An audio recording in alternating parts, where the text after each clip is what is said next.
हम अक्सर मंदिर की लंबी कतारों में खड़े होकर उस पत्थर की मूरत को निहारते हैं, घंटों इंतजार करते हैं कि शायद एक झलक मिल जाए। पर क्या कभी आपने सोचा है कि जिस राम को हम बाहर ढूंढ रहे हैं वो असल में हमारे भीतर ही शांत बैठे हैं?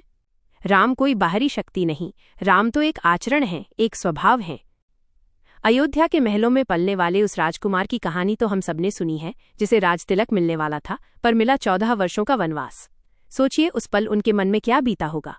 न कोई शिकायत, न पिता के प्रति कोई क्रोध, बस एक शांत मुस्कान के साथ उन्होंने वल्कल वस्त्र धारण कर लिए। यही तो राम है, विपत्ति में भी अपना धैर्य न खोना।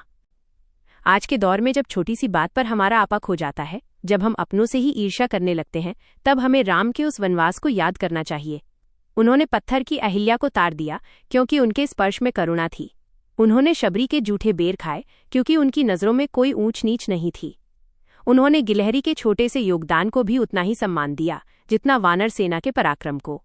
क्या हम आज किसी शबरी के आंसू पोंछ सकते हैं? क्या हम किसी अहिल्या के जीवन में उम्मीद की किरण जगा सकते हैं? अगर हाँ, तो समझ लीजिए आपके भीतर राम जाग चुके हैं। राम का अर्थ सिर्फ धनुष बाण उठाना नहीं है, राम का अर्थ है अपनी मर्यादाओं की रेखा न लांघना, अपनी वाणी में मिठास रखना और अपने चरित्र को इतना ऊंचा उठाना कि लोग आपको देखकर कहें, यही तो राम का अंश है।